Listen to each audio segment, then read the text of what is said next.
Sabda Tuhan, sabda hidup.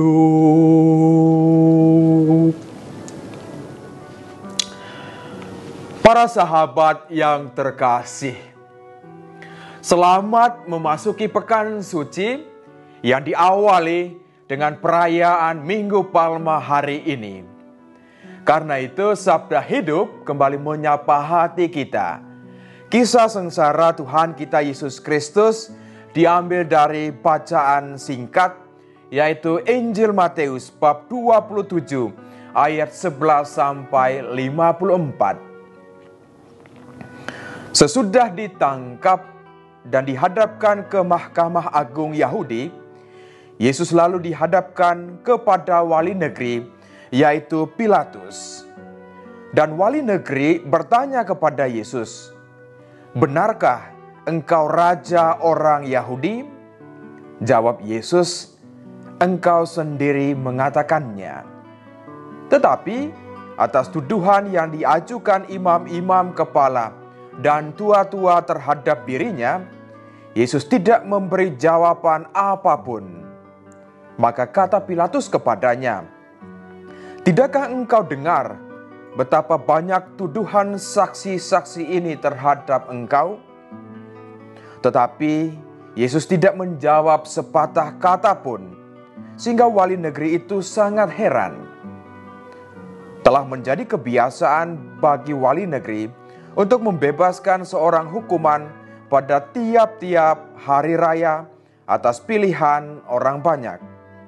Pada waktu itu, ada dalam penjara seorang yang terkenal kejahatannya, namanya Barabas. Karena mereka telah berkumpul di sana, Pilatus bertanya kepada mereka, "Siapa yang kamu kehendaki kubebaskan bagimu? Barabas atau Yesus yang disebut Kristus?" Pilatus sebenarnya tahu bahwa mereka telah menyerahkan Yesus karena dengki. Ketika Pilatus sedang duduk di kursi pengadilan, istrinya mengirim pesan kepadanya, "Jangan engkau mencampuri perkara orang benar itu, sebab dalam mimpi tadi malam aku sangat menderita karena dia." Orang banyak bertekad meminta supaya Barabas dibebaskan dan Yesus dihukum mati. Wali negeri menjawab dan bertanya lagi kepada mereka, "Siapa di antara kedua orang itu yang kamu kehendaki kubebaskan bagimu?" Kata mereka, "Barabas." Kata Pilatus kepada mereka, "Kalau begitu, apakah yang harus kuperbuat dengan Yesus yang juga disebut Kristus?" Mereka semua berseru, "Ia harus disalibkan." Ketika Pilatus melihat bahwa segala usaha akan sia-sia, malah sudah mulai timbul kekacauan, ia mengambil air dan membasuh tangannya di hadapan orang banyak seraya berkata, "Aku tidak bersalah terhadap darah orang ini. Itu urusan kamu sendiri." Dan seluruh rakyat itu menjawab, "Biarlah darahnya ditanggungkan atas kami dan atas anak-anak kami." Lalu Pilatus membebaskan Barabas bagi mereka, tetapi Yesus disesahnya. Lalu diserahkannya untuk disalibkan. Serdadu-serdadu wali negeri membawa Yesus ke gedung pengadilan, lalu memanggil seluruh pasukan berkumpul sekeliling Yesus. Mereka menanggalkan pakaian Yesus dan mengenakan jubah ungu padanya. Mereka mengayam sebuah mahkota duri dan menaruhnya di atas kepala Yesus, lalu memberi dia sebatang buluh di tangan kanannya. Kemudian mereka berlutut di hadapannya dan mengolok-olok dia, "Salam, hai Raja orang Yahudi." Mereka meludahinya, lalu mengambil buluh itu dan memukulkannya kepadanya. Sesudah mengolok-olok dia, mereka menanggalkan jubah itu daripadanya dan mengenakan kembali pakaiannya sendiri. Kemudian mereka membawa Yesus keluar untuk disalibkan. Ketika berjalan keluar kota, mereka berjumpa dengan seorang dari Kirene yang bernama Simon. Orang itu mereka paksa untuk memikul salib Yesus. Maka sampailah mereka di suatu tempat yang bernama Golgota, artinya tempat tengkorak. Lalu mereka memberi minum anggur bercampur empedu. Setelah mengecupnya, Yesus tidak mau meminumnya. Sesudah menyalibkan Yesus, para serdadu membagi-bagi pakaian Yesus dengan membuang undi. Lalu mereka duduk di situ menjaga Dia. Di atas kepala Yesus terpasang tulisan yang menyebut alasan mengapa Ia dihukum. Inilah Yesus, Raja orang Yahudi. Bersama dengan Yesus disalibkan dua orang penyamun, seorang di sebelah kanan dan seorang di sebelah kirinya.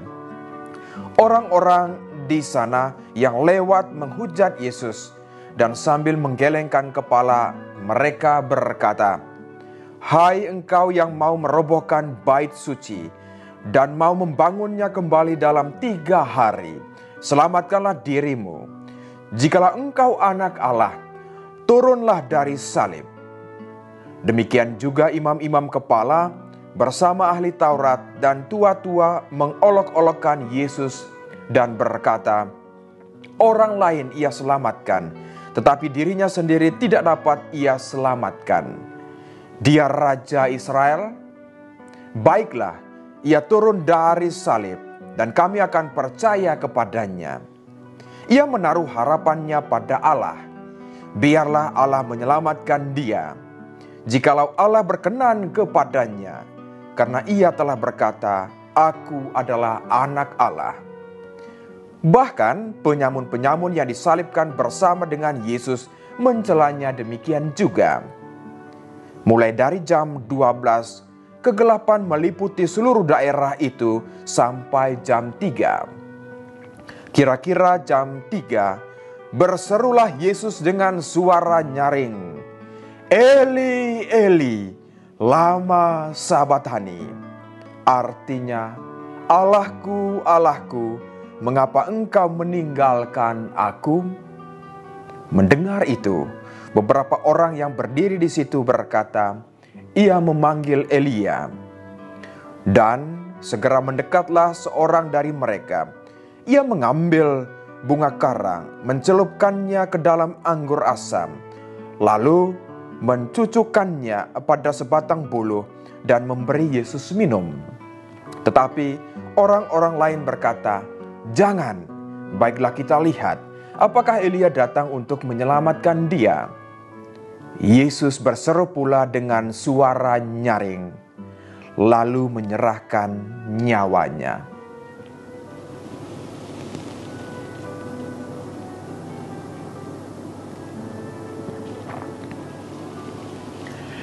Dan lihatlah, tabur bait suci terbelah 2 dari atas sampai ke bawah, dan terjadilah gempa bumi.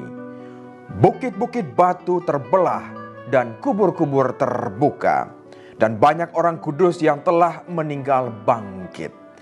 Dan sesudah kebangkitan Yesus, mereka pun keluar dari kubur, lalu masuk ke kota kudus dan menampakkan diri kepada banyak orang. Ketika menyaksikan gempa bumi dan apa yang telah terjadi, kepala pasukan dan prajurit-prajurit yang menjaga Yesus lalu berkata, "Sungguh, orang ini adalah anak Allah."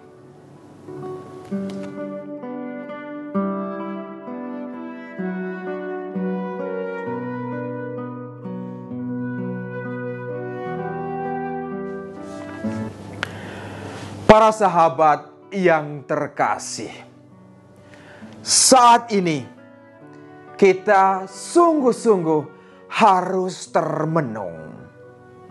Pekan suci terasa begitu sunyi, beda dengan waktu-waktu sebelumnya.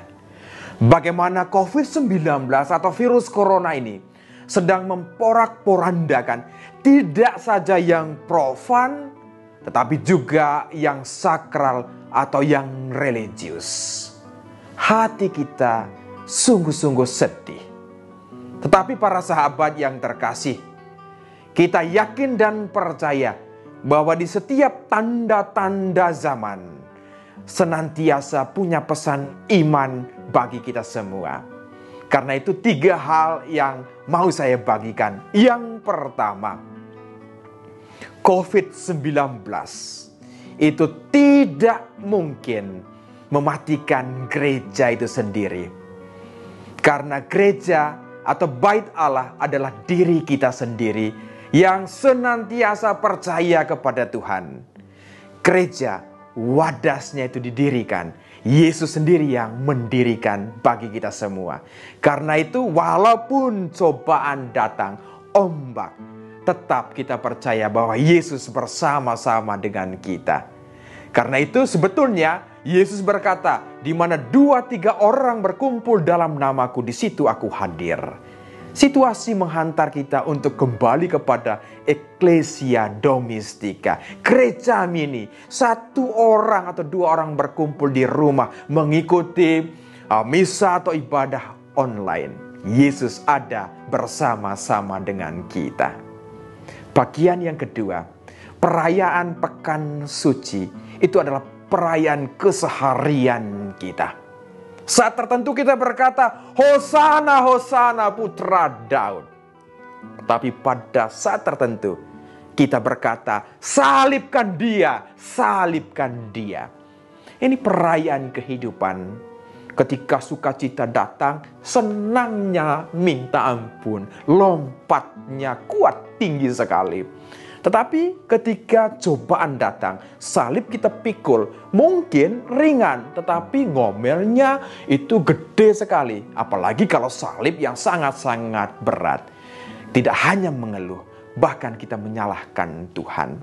Nah, ini perayaan Pekan Suci, perayaan keseharian kita. Ketika penderitaan itu kita lihat bukan sebagai rahmat yang memberi kekuatan kepada kita, malah kita melihat sebagai batu sandungan. Nah, yang ketiga para sahabatku yang terkasih, bagaimana perayaan Paskah, kebangkitan tetaplah kebangkitan. Karena kita yakin dan percaya hidup baru itu dibukakan bagi siapa saja yang menaruh harapan pada kebangkitan Yesus sendiri. Karena itu situasi yang ada saat ini, bagaimana Tuhan sendiri masuk dalam realitas penderitaan kehidupan kita. Bahkan ketika kita merasa bahwa tidak punya jalan lagi, tidak punya harapan lagi, di sana Tuhan memberi jalan. Karena itu sebetulnya perayaan Paskah, perayaan kebangkitan Yesus sendiri. Dia pasti bangkit. Karena Rasul Paulus berkata, kalau tidak ada kebangkitan Tuhan Yesus, maka sia-sialah iman kita. Para sahabat yang terkasih, kita menaruh harapan pada 3 hal ini yang menghantar kita kepada sebuah refleksi bahwa perayaan Pekan Suci itu adalah perayaan iman kita. Karena itu selamat memasuki Pekan Suci, biarlah hati kita juga disucikan oleh kebangkitan Tuhan Yesus. Tuhan Yesus memberkati, Bunda Maria merestui. Amin.